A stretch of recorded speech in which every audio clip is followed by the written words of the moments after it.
మీవి ఎపిసోడ్స్ చూస్తున్నప్పుడు మీ ఎంట్రీ చేయాలనుకున్నప్పుడు ఒక అమృతం ఎపిసోడ్లో రమ్మగారు కనపడ్డారు నాకు.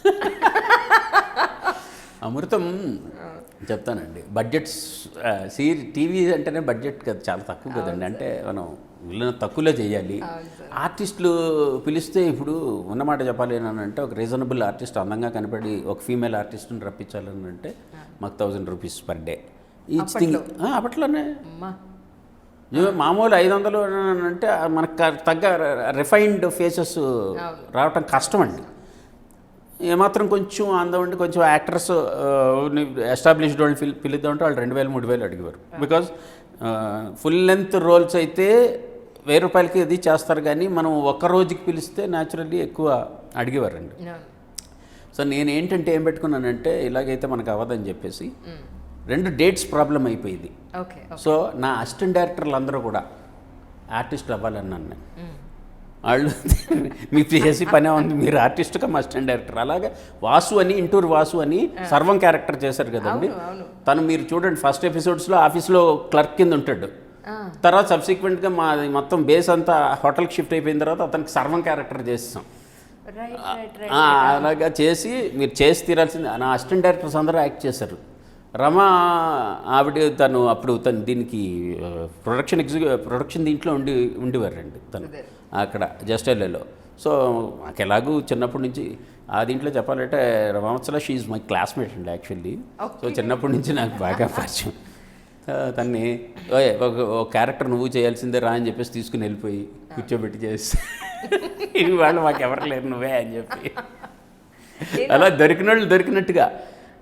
ఎంతమంది పిల్లలు కావాలంటే మా ఇంట్లో పిల్లలు భైరవ సింహ వీళ్ళందరూ కూడా యాక్ట్ చేస్తారు.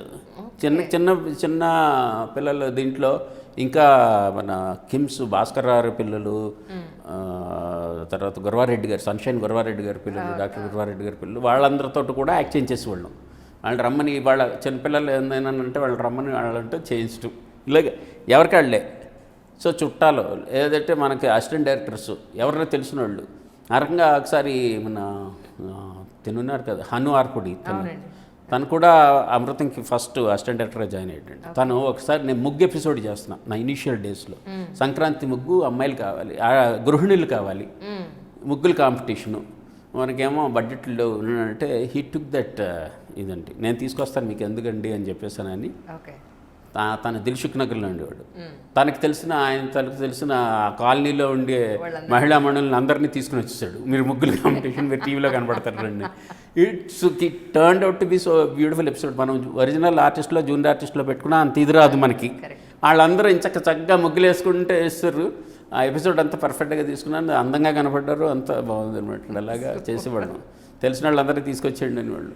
రోడ్డు మీద ఎవడన్నా షూటింగ్ చూడటానికి వచ్చాడు అనుకోండి, నువ్వు వెళ్ళరా అని చెప్పేసానని మనకేమన్నా క్రౌడ్ కావాలనుకున్నప్పుడు ఒక 5 నిమిషాలు వెయిట్ చేయని చెప్పేసి వాళ్ళందరినీ పట్టుకుంటాం, వాళ్ళందరి మీద షార్ట్ తీయటం పంపేయటం. ఇలాగా దొరికిన వాళ్ళందరినీ ఆఖరికి సెట్ బాయ్స్ని కూడా పెట్టాను నేను.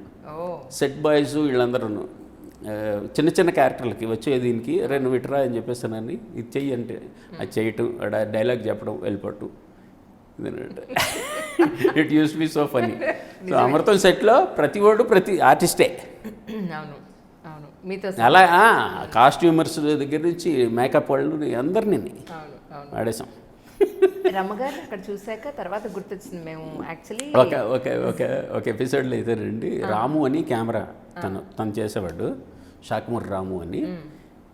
నువ్వు ఆన్ చేసేయి, ఇది ఫిక్స్డ్ షాట్, నువ్వు ఇటు వచ్చి నిలబడు అని చెప్పని కూడా ఫోకస్ ఫిక్స్ చేసే నువ్వు ఇటు రా అని చెప్పేసి నువ్వు మాకు కావాలి మనుషులు మరి. సో కెమెరామెన్ కూడా యాక్ట్ చేయించాను. రాఖీ ఎపిసోడ్ అని ఒకటి ఉంది, అందులో చేయించాను. మీరు మా అనుభవాలు సార్, మామూలు విషయం కాదు. రమ్మగారిని అక్కడ చూసిన తర్వాత నాకు అప్పుడు గుర్తొచ్చింది, మేము జీ ఆల్ఫా అని స్టార్టింగ్ జీ తెలుగు, జీ 24 గంటలు ఒకటే ఆపోజిట్ బిల్డింగ్లో ఉండేవి ఖైరతాబాద్లో. కింద సిటీ కేబుల్ ఉండేది. మేము అక్కడ క్లాష్ అయ్యేవాళ్ళం యాక్చువల్లీ. నడుచుకుంటూ వెళ్ళేటప్పుడు ఒకళ్ళు, లిఫ్ట్లో వెళ్ళేటప్పుడు ఒకళ్ళు. మాది 3rd ఫ్లోర్లో ఉండేది. నేను సిటీ కేబుల్కి వచ్చేవాళ్ళన్న విషయం అప్పుడు నేను తర్వాత గుర్తించాను. ఈ వీడియో ఎక్కడో చూసాను. ఎప్పుడండి, ఏ ఇయర్లో అండి? Almost 2005 or 6 sir. ఓకే. అప్పుడు అప్పుడు గుర్తొచ్చింది నాకు, లేదు లేదు అక్కడ చూసాను నేను న్యూస్ రీడర్గా చేసేవారు అన్న విషయం. కానీ సార్ ప్రతి మనిషి లైఫ్ జర్నీ ఎక్కడి నుంచి మొదలవుతుందో ఎక్కడికి వెళ్తుందో అనిపిస్తూ ఉంటుంది. అంతే కదండి, కదా, అంతేనండి. It's a great journey. నేను అప్పుడు అనుకున్నాను అన్నమాట. తర్వాత కొన్ని సంవత్సరాలుగా నేను కొన్ని మూవీస్ చేస్తూ వస్తున్నాను. యాక్చువల్లీ 2 సినిమాలు చేసేటప్పటికి అందరూ డైరెక్టర్లు అయిపోతున్నారు. అవునండి. వాళ్ళు ఓన్గా స్టోరీలు పిక్ చేసుకోవడం, లేకపోతే వేరే స్టోరీ పట్టుకుని నేను డైరెక్ట్ చేస్తాను. మీరు ఇన్ని సినిమాలు చేసి ఇంత పెద్ద పెద్ద డైరెక్టర్స్ దగ్గర వర్క్ చేసి మీరు ఇప్పటి వరకు ఎందుకు ఇంత డిలే అయింది అని అంటే ఏం చెప్తారు? ఏమోనండి, అంటే it's so happen like that. అంటే ఒకటి అండి, నేనేంటంటే కథ విషయంలో నేను కాంప్రమైజ్ అవునండి. నేను అనుకున్నది చేసే వీలు ఉండాలి. నా ఫస్ట్ ఇదే నేను ఏమనుకున్నా అంటే, నేను అసిస్టెంట్ డైరెక్టర్గా నా స్టింట్ అయిపోయిన తర్వాత రాఘవేంద్ర గారి దగ్గర నేను ప్రొడక్షన్లో జాయిన్ అవడానికి కూడా ఏంటంటే, మనం డబ్బులు సంపాదించి మన సినిమా మనమే డైరెక్ట్ చేసుకోవాలి. అప్పుడు నో పర్సన్ వుడ్ ఇంటర్ఫియర్ అన్న ఉద్దేశం అనమాట. డబ్బులు సంపాదించుకోవాలి, సినిమా చేయాలి అనేది. సరే, సబ్సిక్వెంట్గా కుదరలేదు, అందులో ఒక ఎదురు దెబ్బ తగిలింది. తర్వాత అసిస్టెంట్ డైరెక్టర్గా ఇది చేసిన తర్వాత I was suppose to do ఒక సినిమా అప్పుడే చేయాలి, ఇది అమృతం సినిమా కూడా చేద్దామని అని అనుకున్నామండి. కానీ కుదరలేదు, అప్పుడు వాళ్ళ కారణాల వల్ల కుదరలేదు.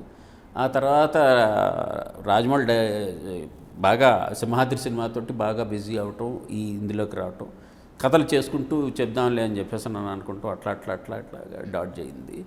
మర్యాద రామన్ తర్వాత కూడా నేను చేద్దాం అనుకుని ఒక సబ్జెక్ట్ రెడీ చేసుకున్నాను. మొత్తం హీరోలు కొంతమందికి చెప్పానండి, ఆగమనటం, తర్వాత చేద్దాం అంటాం, అలా ఇదైంది. So finally I got my break with నేను అనుకున్న సబ్జెక్ట్ని ఇది చేద్దామని అనుకుని చేసిన తర్వాత ప్రొడ్యూసర్ తన కన్స్ట్రెంట్స్లోంచి హీ షెల్వ్డ్ ఇట్. అంతా రెడీ అయ్యి ఉంది, ఆయన ఎప్పుడు రిలీజ్ చేసుకుంటే అప్పుడు రిలీజ్ చేసుకుంటాడండి, అదొకటి.